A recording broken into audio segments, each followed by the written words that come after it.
defeats Ahantasur. Ahantasur and his ministers killed all those who used to worship Ganesha or were caught worshipping Ganesha. The puzzled gods prayed to Lord Shiva to rescue them from the clutches of Ahantasur. Shiva asked them to worship Ganesha and chant the divine Ganesha's mantra. Ganesha took an altogether different avatar to deal with Ahantasur. This form was known as Dhumravan. Dhumravan appeared in Ahantasur's dream and scared him. But the demon did not mend his ways. Instead, he kept on bothering the sages and the gods.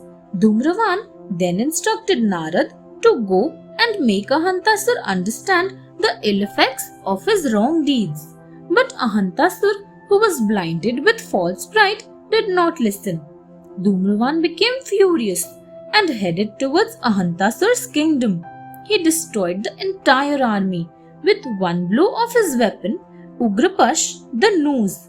Ahantasur got terrified, so he fell at Dhumravan's feet and prayed for forgiveness. Ahantasur was sent to the netherworld forever as a punishment.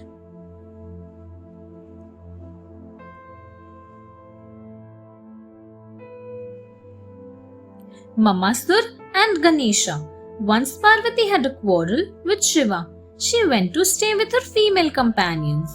While she and her friends were talking to one another, Parvati burst into laughter. From the laughter of Parvati, a demon named Mum was born. Parvati instructed Mum to go deep inside the forest and worship Ganesha. While Mamasur was on his way towards the forest, he met another demon, Shambhra. Shambhrasur taught him how to conquer and rule the universe. He told him not to worship Ganesha. Mamasur followed the instructions and conquered the entire universe. He established a kingdom named Nirmamapuri. The world was under the terror of this mighty demon. Vishnu, along with the other gods, met Ganesha and asked for help.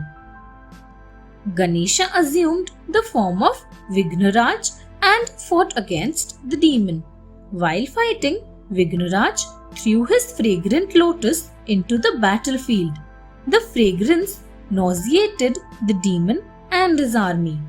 When Mamasur regained consciousness, he begged Vighnaraj to forgive him. Though he was forgiven, yet Mamasur was sent to the netherworld as a punishment.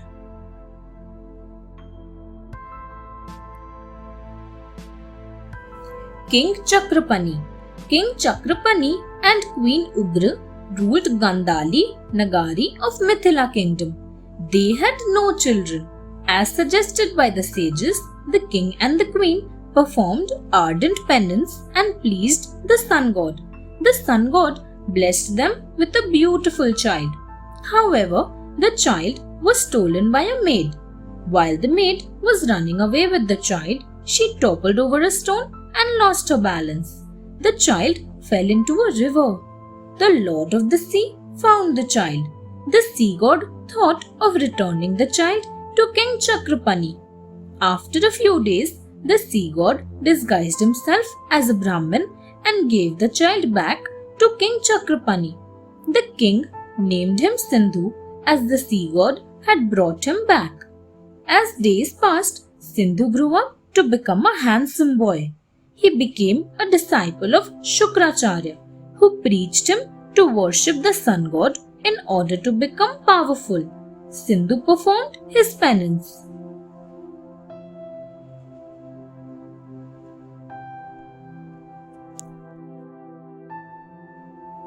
Sindhu becomes power hungry.